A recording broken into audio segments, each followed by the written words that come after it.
Welcome, everyone. Before we start this evening's council meeting, we wanted to open with a very special presentation to a local Innisfil resident, Tricia Verdi, so that she could be recognized not only for her achievements, but also the incredible spirit she embodies as a resident of Innisfil.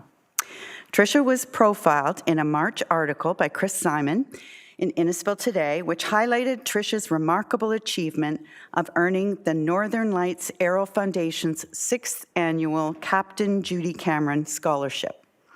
In recent weeks, Tricia has become an aviation hero. She has demonstrated extraordinary courage and leadership on the front lines of the Manitoba wildfire evacuation efforts. She has flown critical rescue missions, bringing residents from northern communities to safety in Winnipeg. Her actions have been nothing short of heroic, showcasing her expertise and bravery in times of a crisis. This bravery has captured the attention of not just Innisfil residents, but has also been featured on the CBC and local media. But Tricia's contributions extend beyond her aviation skills. She has shown compassion and leadership on the ground by organizing transportation for evacuees, guiding them to safety, and providing reassurance during a tumultuous time. Her willingness to go above and beyond has made a meaningful difference in many lives. Today, Tricia returns to Innisfil for a little well-earned break before returning to continue this vital work. It isn't every day that we witness someone rising, both literally and figuratively, to meet a national crisis with such courage and heart. Tricia, your story is a powerful reminder of the strength and resilience that exists within our community. On behalf of the town of Innisfil, it is my honor to present you with a congratulatory certificate. We are incredibly proud to call you one of our own, and we eagerly anticipate your future contributions to communities all across Canada. Congratulations, Tricia, and thank you for your inspiration and for your service. You make the town of Innisfil truly proud.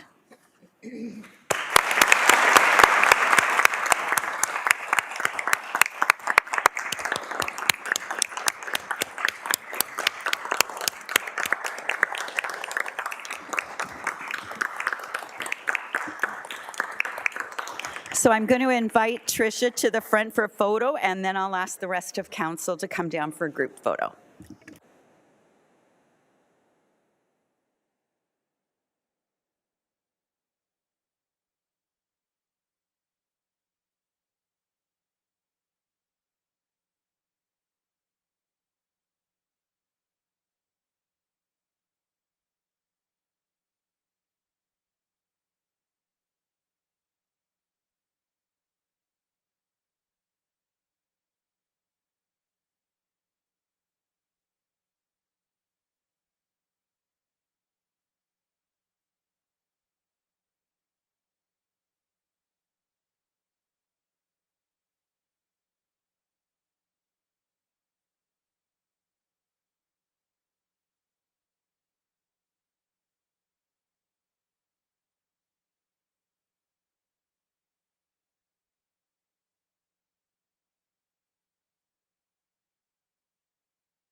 Thank you, everyone, for your indulgence. We'll now open and recognize that our Wednesday, June the 11th, 2025 agenda.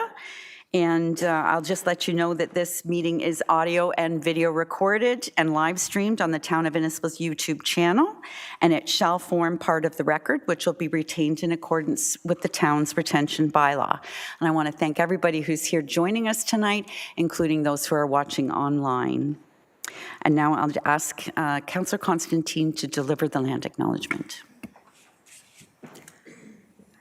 The town of Innisfil acknowledges that Innisfil is situated on treaty land that is steeped in rich indigenous history. The town also acknowledges that this land is the traditional territories of the first people of Turtle Island. It is shared between the Anishinaabe people of Beausoleil First Nation, Chippewa of Rama First Nation, and Chippewa of Georgina First Nation, and we thank them for generations of stewardship. This meeting place is still the home to many indigenous people, and as settlers, we're grateful to have the opportunity to work in this land. The town acknowledges the four sacrifices that are the foundation of Canadian society today.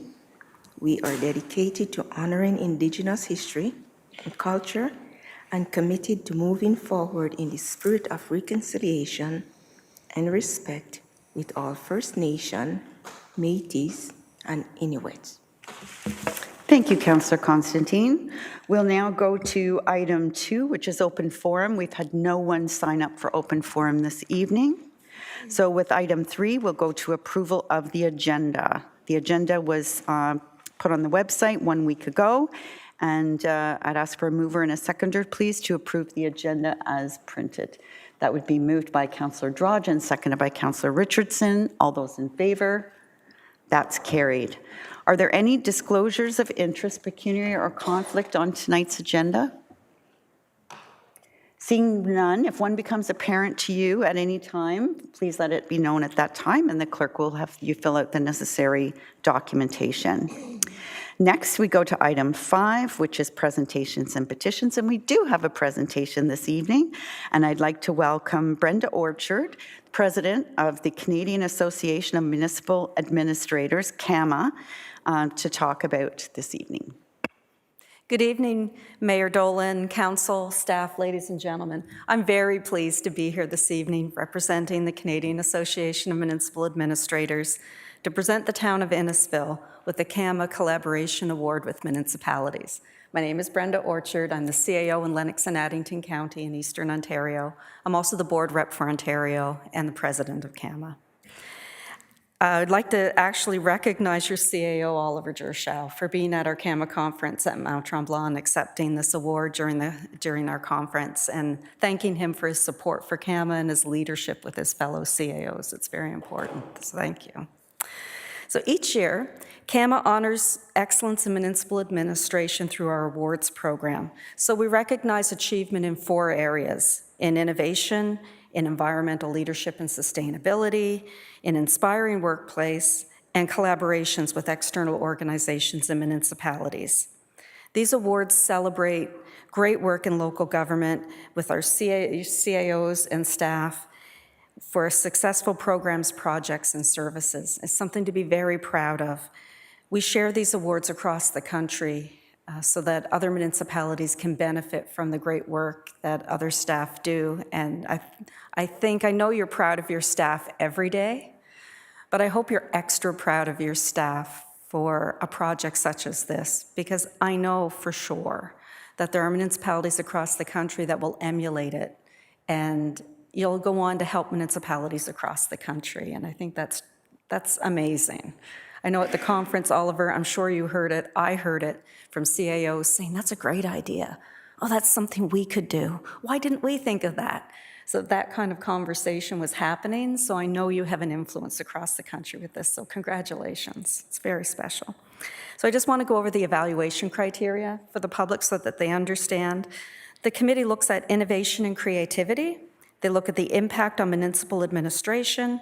They look at the transferability to other local governments, the impact on the municipality and the organization, and the sustainability and long-term positive effects. For the collaboration award specifically, we look for exemplary partnership, that's innovative, collaborative, where the outcome has demonstrated mutual benefit for all partners. So the category for collaboration with municipalities is awarded to CAMA member municipalities partnering with one or more municipalities, whether they're a CAMA member or not. So I'm very proud and pleased to say that this year's winner of the CAMA Collaboration Award with Municipalities is the town of Innisfil, the county of Simcoe, and the city of Barrie for your Growing and Leading Together project. And your worship, CAMA prepared a video to celebrate the success of your project, and I believe staff have it queued up with your approval.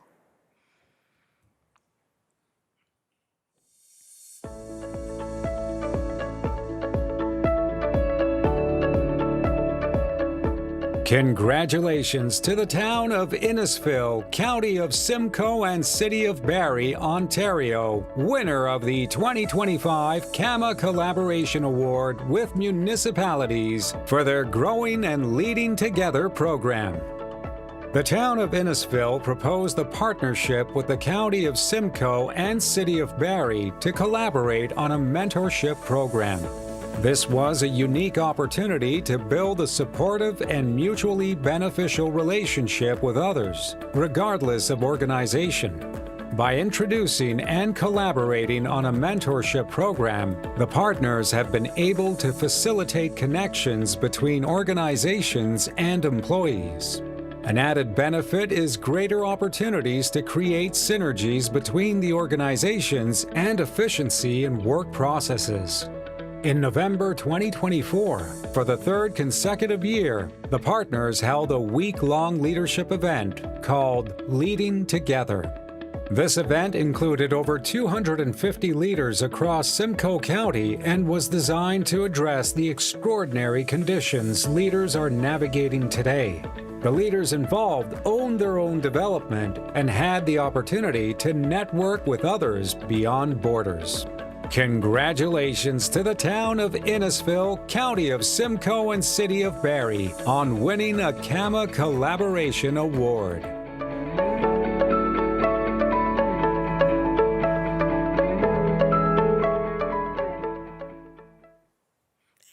Your worship, I would be remiss if I didn't acknowledge council as well. You have great, amazing staff that have done an excellent project, but it also takes a supportive council.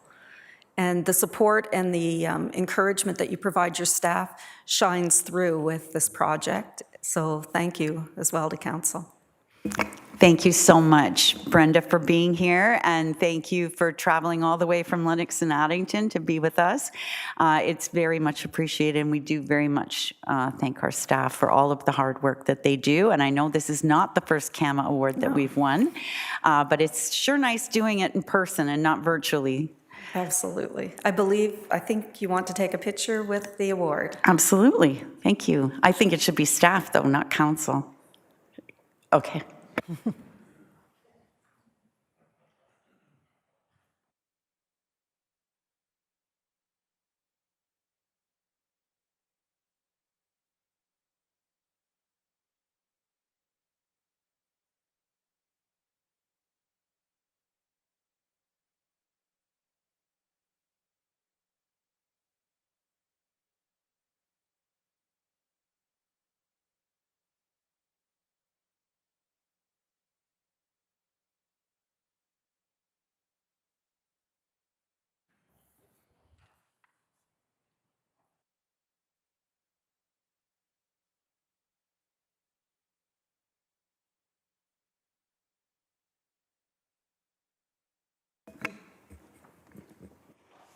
Thank you. And could I please have a mover and a seconder for the recommendation that the CAMA Award be received? Moved by Councillor Zanella, seconded by Councillor Drodge. All those in favor? That's carried. And thanks again, staff, for going above and beyond. These awards mean so much, especially that they're nationwide. And it's great, too, that we're really punching above our weight. So next is 6, which is delegations by members of the public, and we have none. So 7 is any associations that councils have been working on that have been appointed by council to be represented at. Councillor Waters? Thank you, Worship. I don't have anything to say about an association, but I did want to recognize staff, since we just had that award, for two things. One was getting the dog park moved so quickly over to its new location. We had an opening last night. That went very well. And also want to thank all the staff who came out last night for the neighborhood nights in Ward 4, considering the weather we had at the beginning, which they weren't calling for rain, that they stuck it out. And then we actually had people, residents show up for that. So I just wanted to say thank you to all of them. But there was one other item I did want to mention, and that has to do with the mayor. Is that everyone knows that the mayor has strong mayor's powers. And she's been really good at holding back, keeping check of all these powers that she's been given, and has worked with council to pass budgets that represent all of us. However, she stepped over the line last night. She stepped above council, didn't get approval for something. She didn't check with me, since it's my ward. Right? She didn't check with the deputy mayor in terms of, there's something he may want to do, but she anointed a new mayor of the Dog Beach, Wilbur. So I just hope that, this doesn't go to her head and that she starts. So, because I know the deputy mayor was looking for this. Anyways, I thought it was a fun opportunity. Wilbur was wonderful last night. He had a CTV interview that went over really well. So I just thought I'd make a little fun with it with strong mayor powers. Thank you. Thank you, Councillor Waters, and I will commit that will be the one and only time that I will exercise my strong mayor powers to anoint Wilbur mayor of the Dog Beach. Anyone else have meetings that they were at? Deputy Mayor Fowler. Thank you, Worship. Yesterday at County, we received, there was a lot of discussion regarding the implication of the Barrie expansion and how it plays out with Simcoe County. There was some miscommunication, or the lines weren't clear, and when the debates were happening and the meetings were occurring, a lot of many people from Simcoe County were not involved. So now that this has been brought to light, people are asking questions. They're looking to see that no precedent has been set that a town can do such a thing without potentially including the county, which have county roads. We're talking about infrastructure and on side buildings as well. So the idea that this is now being looked at and the discussion is occurring, they're responding to the province in regards to this, solely that should this occur in the future with any municipality that borders Barrie, including ourselves, that the county has a firm hand moving forward and how it can play out. On a lighter note, we had a presentation from 211 and regarding age-friendly activity calendar that's found on Simcoe County website. They have a bar that you can go that has 5 different areas through Simcoe County, Barrie, and the 4 regions surrounding it. And they work in conjunction with 211, and you can have online events for seniors, or you can have in person. You can break it down as to how you wish to see it. It's meant to get the people out, to get people to socialize, and they can do it if they have mobility issues. They can do it through their home on their computer, their phones, or they can actually get out and get a piece of the good life, as they say. Everything else seems to be going smoothly elsewhere. Thank you. Thank you. Anyone else? I'll just follow up on the county, the 211 activity calendar. They are looking for volunteers in our area that would be interested in helping to populate that calendar when they see an event out in the community. So I've already recruited one member of the public who's interested in doing that, and anyone else, of course, would be very much interested as well. And then I'll talk a bit about on June the 5th, with the Association of Municipalities of Ontario, we had our monthly MOU meeting. It was a bit exciting because it was the last day that the legislature was sitting, so there was lots of votes being taken and people running all over the place, and one of the ministers said it was kind of like the last day of school. So we had InPower and In-Services Board meetings since our last meeting. And also today, the mayors of Simcoe County met and formed a new group. It's called the Simcoe County Auto Mayors. So all of the Simcoe County mayors we got an update from Honda about what's going on there, and some other advanced manufacturers who wanted to talk about tariffs and the impact it's going to have. And we committed to working together between all of us and helping our industries that will be impacted due to the uncertainty currently. And that's it for me. So seeing no one else, we'll go right to our consent agenda. And if you're not familiar with this, we go through all of the items, the staff reports that are on the agenda. If council's happy with the recommendation that staff have in the report and have no amendments or questions, it'll be passed at the end of the meeting. If there needs to be more fulsome discussion on some items, it'll be pulled into committee of the whole so we can have that discussion in committee before consenting to the agenda. So the first item is item A1, the special council meeting minutes from May 21st. A2, the council meeting minutes dated May 28th. B1, the summary report from the Innisfil Heritage Advisory Committee meeting. C1, considerations regarding U.S. tariffs. Deputy Mayor Fowler? Thank you, Worship. I don't wish to pull it. I just wish to draw attention to something that I'm highly impressed with.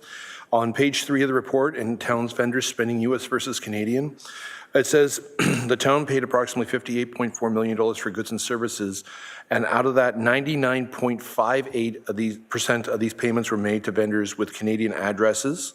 And then to go even further than that, 99.1% of them were payments made to Ontario vendors. So you're really keeping it close to home. You're really supporting our local economy, and I think that's a fabulous thing to do. And thank you. Anyone else on that recommendation? This recommendation was brought forward from a notice of motion that was quite some time ago, respecting that, while we do want to, for lack of a better word, retaliate, I'll say that we also want to make sure that we're not breaking the rules as other people are. So we need to follow our CETA and the Canadian Free Trade Agreement, and we'll do so. And I think I'm happy with where we landed on this particular recommendation. So thank you. Next is C.2, social media tariff response. I just had a comment to make on this, and it's actually not to do with this. This recommendation was whether or not we should change which platforms that we're on, and I'm fine again with this recommendation. But on social media, I just wondered if at some point, and perhaps it's through the clerks and the code of conduct, we could, next time we're updating the code of conduct, if we would consider maybe putting something on about like staying off of social media during council meetings. We've got staff who put so much work into their staff reports. We've got presenters who come from far away to talk to us, and I think that they deserve our ultimate attention. And I know electronics are required for our to see our agenda and to Google an acronym that we didn't know about. But anyway, just something we can do for the next Code of Conduct review. Councillor Waters. Just a comment on that. It would be nice if we gave residents an alternative to X. I've brought this up before. Is that we don't give them an alternative. It's X or nothing. And well, there are some other ones, but that type of social media platform. So it would be nice if we could introduce Blue Sky or Threads as options, and then hopefully maybe try to get them to use that platform as opposed to X, and that we could eliminate it. I know we have a lot of people that use X right now, but it would be nice to maybe give people an option to use, and they could choose to use that, and then we could get ourselves off a platform who has an owner which many of us disagree with. So just a comment. Thank you. Thank you. So you're happy with the comment. I saw some nodding heads from the comms lead. So not requiring a revised recommendation or anything. I think the staff, I'll leave it up to staff. I don't think we need to bully them into it. I think just leave it up to their good conscience. Thank you, Councillor. So then we go to C3, which is 19 Queen Street building disposition. Questions or comments? I did want to make a quick comment here, just because some people might have perceived or think that maybe I should be declaring on this item as I own the building directly beside it.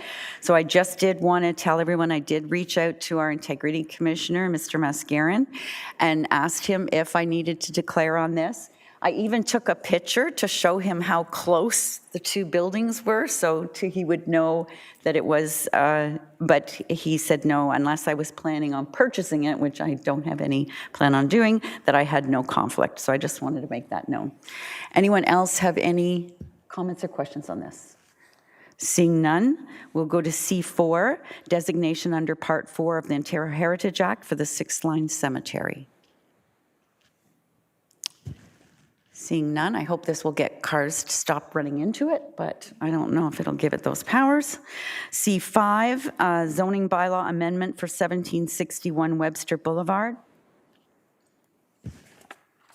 C6, 3260 9th Line site alteration permit. Councillor Waters. That one's pulled to committee. C7, the electronic monitoring policy update. D1, the staff report about the single source procurement for the electric pickup truck. D2, the purchasing annual report 2024. D3, the Building Safer Communities Project Update 3. D4, the Road Operations Winter 2024-2025 Review. Councillor Ices? I'd like to refer that to committee, please. D5, the Orbit Development Update. Thank you. Councillor Saunders? Thanks. I don't want to pull it. I just want to see that all the committees that are getting involved and departments, can you please let the IAAC see these development plans, especially for the parking, for the accessible, so we can help out with the accessibility part of it? Thanks. Deputy Fowler? I'd like to pull that, please.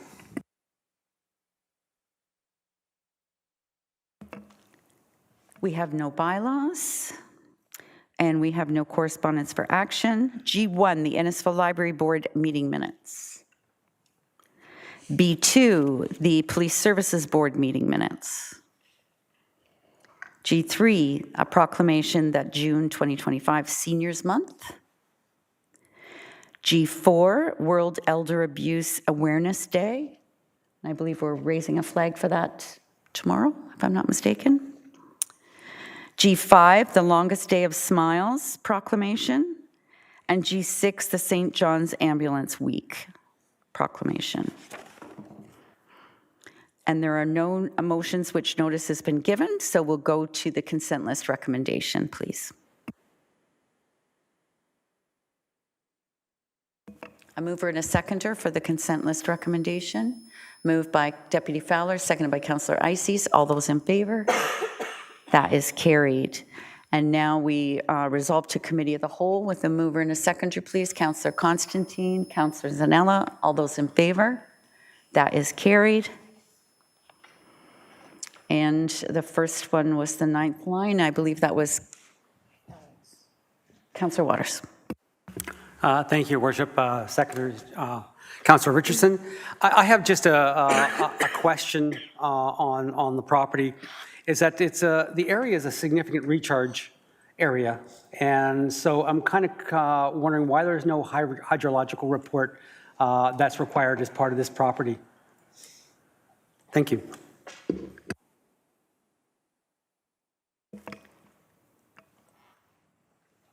Director Lee. Thank you. Sorry. Thank you, Mayor Dolan. Through to Councillor Waters. So, Councillor Waters, The reports that have been identified as part of this staff report are specifically for the site alteration permit. There is also a site plan approval process, and there are a number of additional studies that are being reviewed through that site plan process, not the site alteration. So we've only identified what has been specific in the requirements for the alterations. My question remains, why wouldn't we have this as part of the alteration? They're going to significantly change the landscape of that property through this phase. After this phase happens, it's too late if you've damaged anything that has to do the recharge of that area. So my question still remains, why is the hydrological study not part of this piece and a later piece, which then is going to be too late? So, Councillor Waters, the site plan approval process has actually started already on this property. So studies have been done. There has been work completed in terms of private well assessment. So a number of those technical works were done. This is kind of the next step in the process because we're confident in the site plan approval work and review that's been done to date that we can consider the site alteration to proceed forward. And so the hydrological study was part of that site plan then?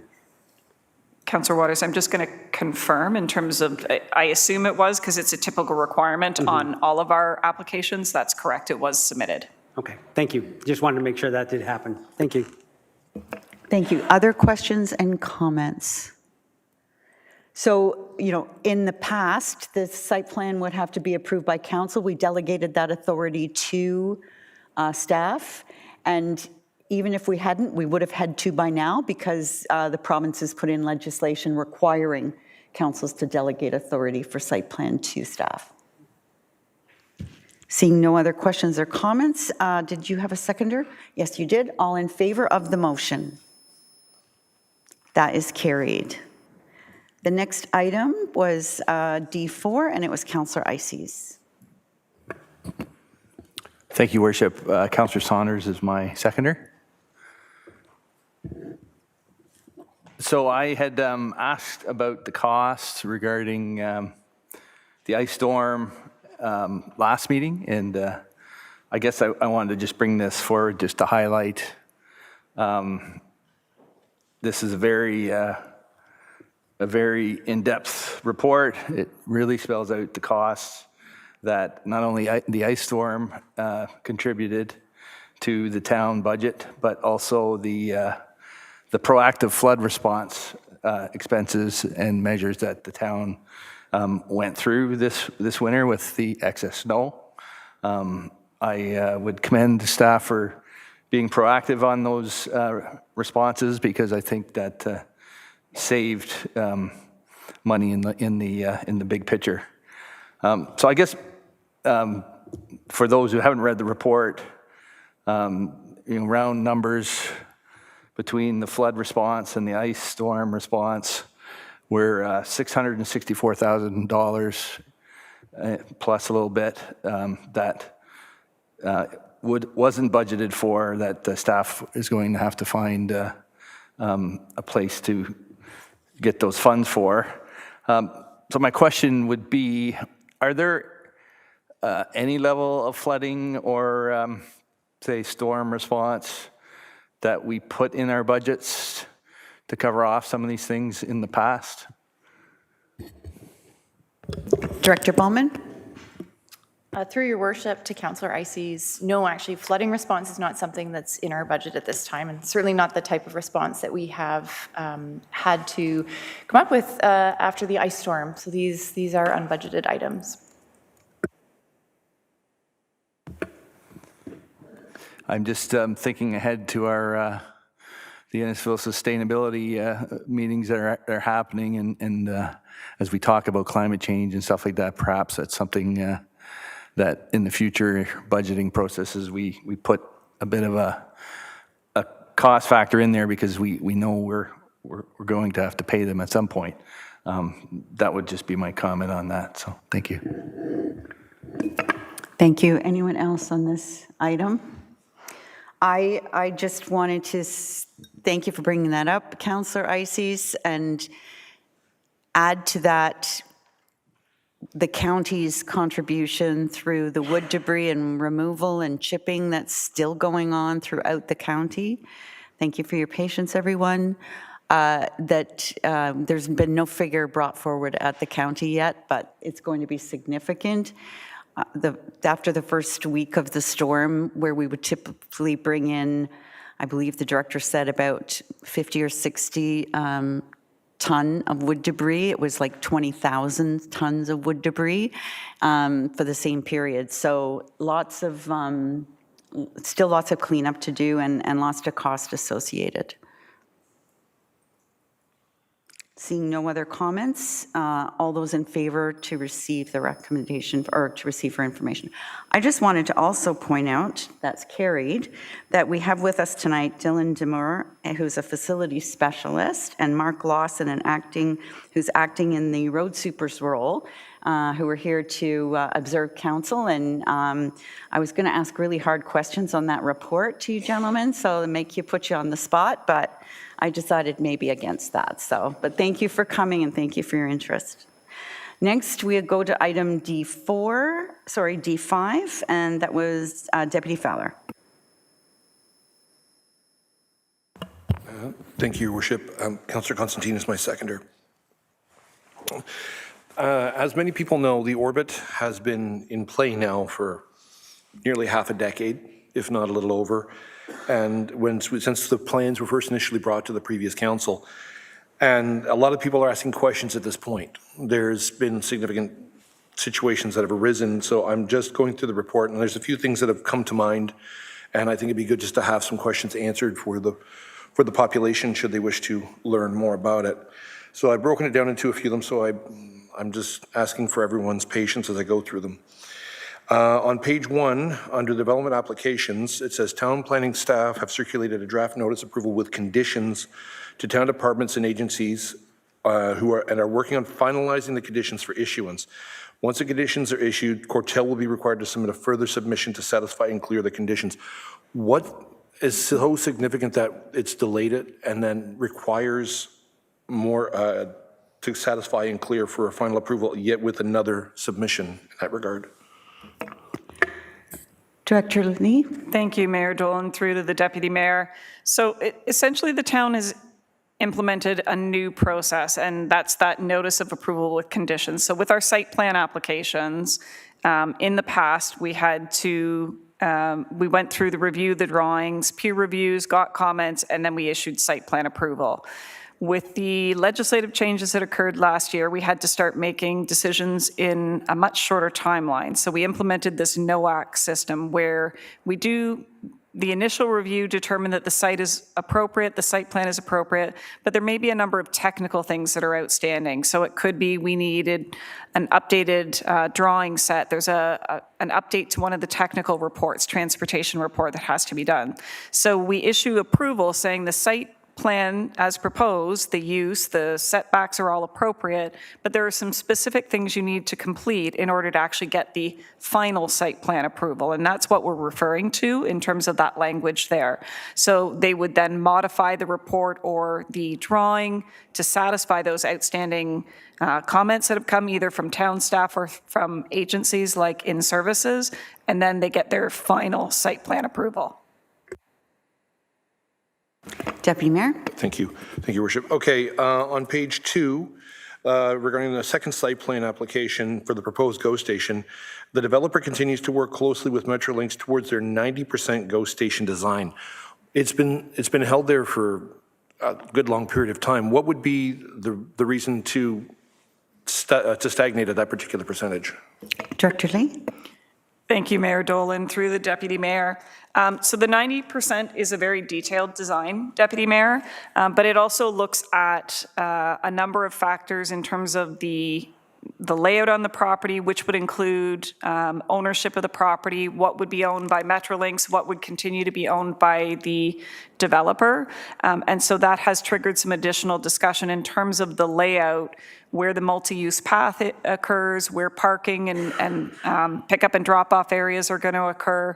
And so there's been back and forth between Metrolinx, Cortel, and the town that's necessitated some additional discussion about that, in addition to the detailed design needing to understand how some of the infrastructure around the GO station is being developed. So there's multiple parts that go together in that are off-site studies in terms of water, wastewater servicing, stormwater, and then how that all comes on to the detailed design of the site.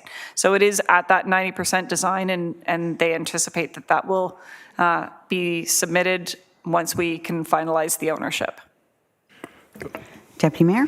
Okay, thank you. So my question then follows up with this. Later in the paragraph, it says a timeline for the station to be operational has not been determined as it is subject to the station delivery partner schedule and market conditions. The market conditions I can understand if there's no market to sell, but does that put the power in the hands of the station delivery partners, whomever they may be? Director? Thank you, Mayor Dolan. So the station delivery partner would be Metrolinx. So essentially, the GO station is constructed by the developer, and then it is handed over to Metrolinx to then complete the requirements to actually take it into operation. And they have a process that they follow for all of their GO stations. So within the developer's control is essentially completing the construction to the satisfaction of Metrolinx. Metrolinx then has to run through their process as to how do they actually start to operate the station. In discussions, we understand, it ranges in terms of different stations, but that could be upwards of 6 months to a year from the time that it's handed over to them before they start to operate it. So they can't tell us specifically, that process is always 30 days, 60 days, 6 months. And so that's what we're referring to in terms of the timeline can't be determined, because that would have to be worked out with Metrolinx. Deputy Mayor? Thank you. Okay, so that begs the question at the bottom of that particular paragraph. Once the conditions are issued, Cortel will be required to submit a further submission to satisfy and clear the conditions for final approval. Is this a secondary site plan that's required for the GO station as opposed to the towers? Are they two separate entities? So through you, Mayor Dolan, to the Deputy Mayor, they are two separate site plan applications. They are two separate properties. So one site plan for the GO station itself, and the one that we spoke to on page 1 is specific to the high-rise towers. I have some more. I apologize. That's One more, and then we'll go to other people, and then come back. all right. Then with the stormwater management on page 4, there is mention that the project will continue through 2025 under the municipal class environmental assessment process and is anticipated completed in early 2026. Interim stormwater solutions are being reviewed by the town through the development applications discussed above the GO station in phase 1A high-rise towers. What are we looking at in regards to mitigating, considering the floodplains and everything else? Like, how are we going to mitigate this with these interim solutions? Through you, Mayor Dolan, and I'm not the engineer at the end of the day, I will say that. But essentially what we've done, and it's very similar in the water wastewater section. So we're looking at how we can service the site, whether it's water, wastewater, or how we're dealing with the drainage stormwater when the site is developed, and how it is being contained and then filtered back into the ground, into the appropriate off-site areas towards Lake Simcoe. The interim solution is basically because we're looking at a master plan for all of the orbit build out. And so what additional stormwater works are going to be required when the entire TOC 1, 2, and 3 area, so the full build out to 2091, what are all the components needing to be implemented, and there'll be recommendations on additional stormwater pipes and stormwater ponds that will be required. They were identified at a high level in the orbit secondary plan, but this is the detailed work on what are the actual locations, where will that infrastructure go. So in the interim, to allow the GO station and the first phase 1 tower to proceed forward, the engineering team has been reviewing what are some short-term solutions that will allow this to be built to ensure that current conditions for on-site drainage in that area are maintained once development actually occurs, because we have to ensure that the pre-development flows and the post-development of that high-rise tower, that those flows are consistent off the site. And we're not adding any more water to the current conditions. So that's the work that they're doing on those interim solutions. Thank you. Councillor Waters? Thank you, Worship. Just two quick questions coming off the question around stormwater. Are the CAs no longer involved, or do they have anything to do with stormwater design management, considering it affects flooding, which is their mandate? So through you, Mayor Dolan, to Councillor Waters, the Conservation Authority does still have a role, especially given the Lake Simcoe Protection Plan. So they are still commenting on specific components of the site plans, but also they are certainly participating and commenting on our master planning process as well. So they have been an integral component of that stormwater master plan. Okay, I just want to make sure they're still involved somehow along that way. So commenting is good. My other question has to do with page 7, permit applications. My question is around why are the applications being reviewed under a 2012 building code when it is 2025? And there has been, I thought there was an update in 2017. Usually it's every 5 years. So is that what we're going to pass, is something that passes 2012 building code? So through you, Mayor Dolan, to Councillor Waters, that is the in effect code that was in place up until the end of last year, is the 2012 version of it. So there were some minor amendments, but that is the base code that was applied by staff on all permits. And essentially any applications that were received prior to the end of last year and had been submitted for consideration and issuance could be continue to be considered under the old code based on the transition legislation. And so that's why they are still continuing to be considered under that legislation for this phase. All future phases will be subject to the 2024 code.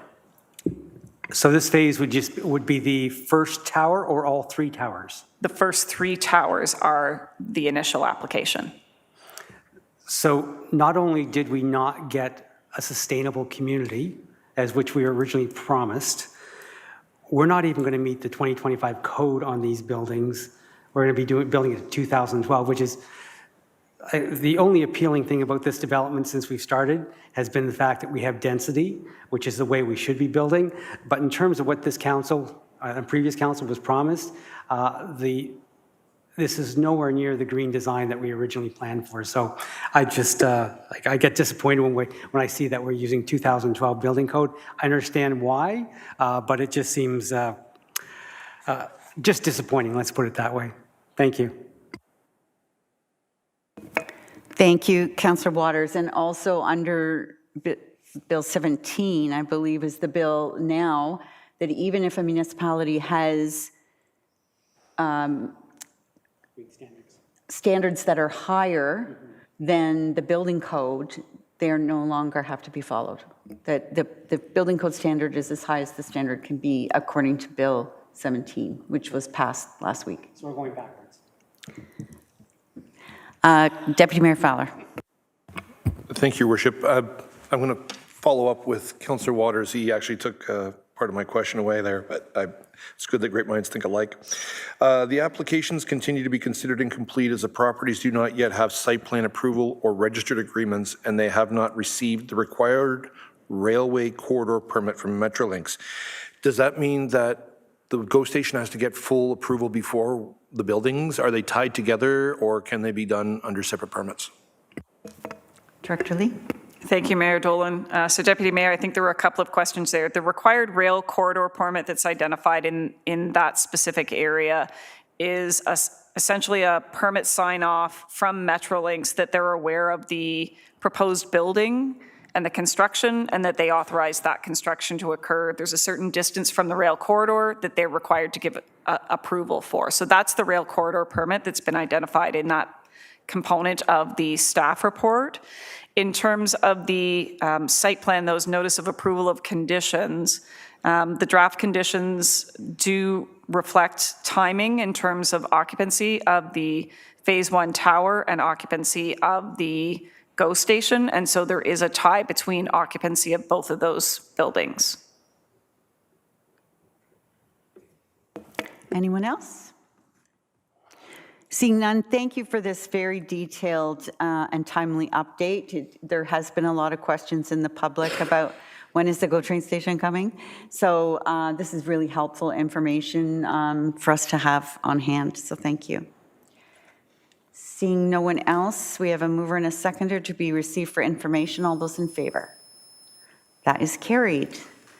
And that takes us to our rise recommendation, please. And that's moved by Councillor Saunders and seconded by Councillor Ices. All those in favor? That is carried. And we're going to now ask for a mover and a seconder to adopt the recommendations from Committee of the Whole. Moved by Councillor Richardson, seconded by Councillor Zanella. All those in favor? That is carried. We have no notices of motion this evening, and we will go to announcements. And I'll go to Councillor Ices. Thank you, Worship. Last week was the opening day on the Thursday at the Innisfil Farmers Market, which is located in front of the Stroud Rec Center. It's now on every Thursday until fall. This coming Saturday, there's the annual free pancake breakfast put on by the Stroud firefighters at the Stroud Station. And another annual event at the St. James United Church, June 20th. Strawberry-licious supper, takeout only. So get your orders in there. And a special thank you to all the hardworking crews and staff that got the YMCA and the IRC back open this week. Teen nights are on Wednesday, still at the Stroud Community Center. And then finally, this Saturday from 12 to 3, there's a community barbecue at Foodland in Stroud with the proceeds going to the food bank. Thank you, Councillor. Councillor Constantine. Thank you, Your Worship. There will be a golf tournament for the Royal Canadian Legion that is June 21st at 2 p.m. The cost for members are $65, for non-members $75. Or if you don't want to play golf, you can just go and purchase the dinner for $15. And it will be held at the Big Cedar Golf and Country Club. So if you can support the Legion, it's a very worthy cause. Thank you. Thank you, Councillor Constantine. Councillor Richardson. So it's graduation season, so I wanted to congratulate all the students in my ward and all of Innisfil for all the hard work they've done to graduate, whether it be SK, grade 8, high school, or continuing education. Congratulations. Friday Song Circle that is usually held at the Innisfil Idea Lab Library has now moved outdoors for the summer, so they're on Tuesdays at the beach. Coming up is a book chat with the Pride Edition on June the 14th at the Innisfil Idea Lab and Library, as well as their summer program registration, which is happening June 17th at 9:30 a.m. And I remember from trying to register my own kids that you need to be on right at 9:30 a.m. because those programs fill up very fast. The Nantyre Tritons concert, their spring concert's coming up June 24th. You absolutely do not want to miss them. These guys are fantastic. Mr. Vaz is an amazing conductor of these students, and they've done a really great job this year. And then lastly, on June 21st, again at the Innisfil Idea Lab and Library, from 2 to 3:30 is an author talk with Drew Hayden Taylor. And I just want to say thank you to the library and all their staff for getting out to all those fun fairs and anniversary events and stuff that were happening at all of our local schools. It's been great. They said they got to meet up with about 700 different families in the community to tell them exactly what's going on at the library and stuff like that. So it's great community awareness. So thank you. Thank you very much. Councillor Waters. Thank you, Worship. Want to congratulate Alcona Glen and Holy Cross on their 25th anniversary celebrations. Went to them last week. So I just want to wish them all the best. Also, congrats to Innisfil Tax and Accounting for their grand opening on Saturday. Unfortunately, I couldn't make it, but I will pop in there and wish them all the best. And then I want to thank the Ahmadiyya Muslim Youth Association for organizing the 3rd annual Run for Innisfil in support of the RRBH. So thank you very much for doing that. And then every Thursday night is the Innisfil Beach Cruisers car show at Innisfil Beach Park, weather permitting at the park.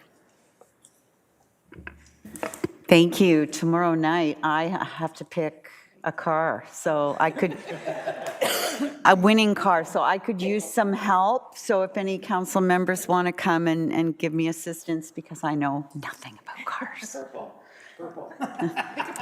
Councillor Zanella. Thank you. Just a reminder, if you want to learn how to dance, Lakeside Dance Studio offers all kinds of dance instructions, swing, line dancing, salsa, you name it, they teach it. Thank you. Thank you. Councillor Saunders. On Saturday, the Sandy Cove Community Yard Sale is at the Wheel from 10 to 2. On Saturday as well, the grand opening of the Rogers store in Friday Harbor with lots of special guests. This weekend as well with Friday Harbor is Father's Day weekend where they have beachside campfires and music. As well, on the 21st of June, they have their supercar event, which is pretty cool. I've been there a couple times. It's really amazing. And also in my ward on Monday is the Mayor's Golf Tournament, which I know she'll speak about, but my brothers and I are looking to win this year. Thank you. Councillor Drodd. Thanks, Your Worship. I just want to thank the businesses and residents Cookstown. Wingding just this past weekend was a great success, and there was definitely lots of deals to be had. On June 14th, the Churchill United Church is hosting Eileen Joyce Trio. It's a jazz and blues band at 7 p.m. if you want to attend that. On June 28th, there's the Strawberry Tea event happening at the Grange Hall. And on June 29th at the Guildford Hall, there's a celebration of life for Jack Hayward. That's from 1 to 4. Thank you for that. Deputy Mayor. Thank you, Worship. Last week, they had the second Innisfil Scouts barbecue outside Sobeys. It was for 2 days. They were selling hot dogs and burgers and whatnot to raise funds for their trip. They're all saving up for, which is really incredible. The mayor and I attended many members of council actually attended the Innisfil Garden Club plant and bake sale down at the Arboretum this past weekend. I took home a lot of stuff that I know I shouldn't have bought, but it was too good to pass up at the case. Upcoming, we have on June 12th, Gator Day at Goodfellow. That would be something that if anyone's in the area, it'd be interesting to check out. It's one of my old schools with my son.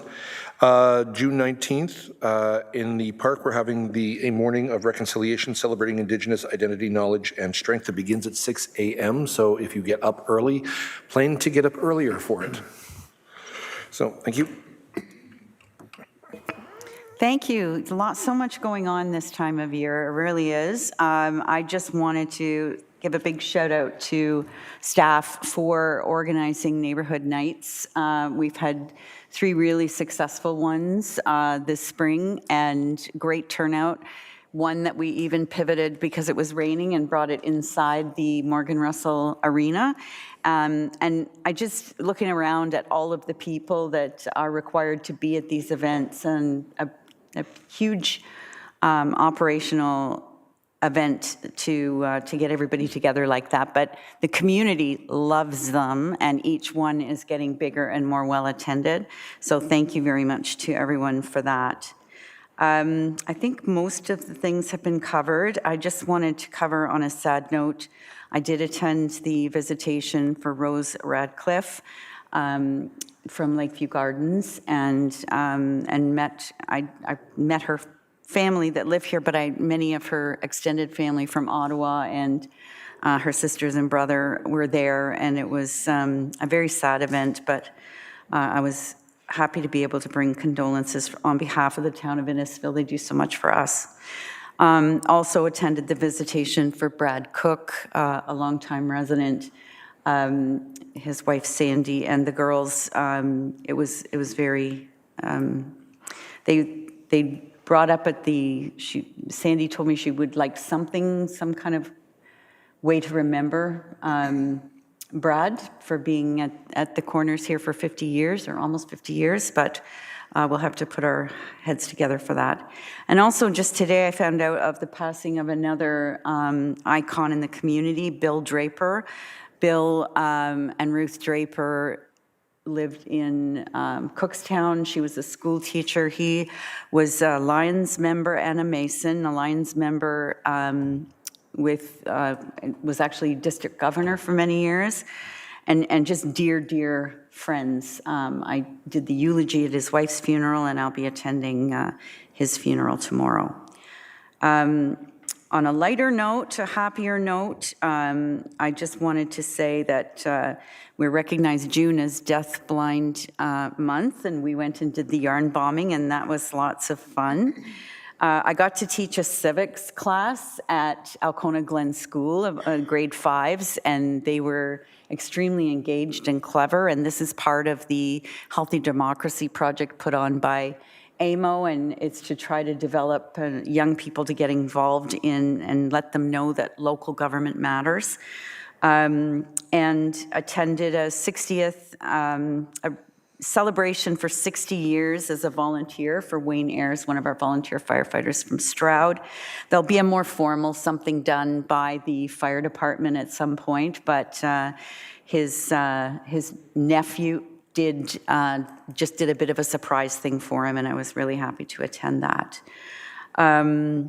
Yes, so the Innisfil Garden Club and the Painswick Garden Club both had sales the same day, and boy, they are hardy souls because it was a cold day. They had mittens on, but they were selling flowers. It was very nice. And I think that's about it, other than the Warden's Gala. Was here in Innisfil for the first time. It's typically for the last 30 years or so, it's been at the Nottawasaga Inn. So it was held at the Three Feathers Terrace, and I think everybody was very impressed with the venue. And it was nice to be able to show off a piece of Innisfil to our fellow county councillors. Anything for the good of the corporation, Mr. Dershell? Seeing nothing, then we'll go to the confirmation bylaw and adjournment at 8 o'clock. Can I move her in a seconder, please? That would be Councillor Richardson and Councillor Drodge. All those in favor? Thank you. We'll see you all in 2 weeks on the 25th. We're starting early with our AGMs for all of our utility companies, and then we will be taking a break for the month of July. So bring your pajamas on the 25th. It's going to be a long meeting.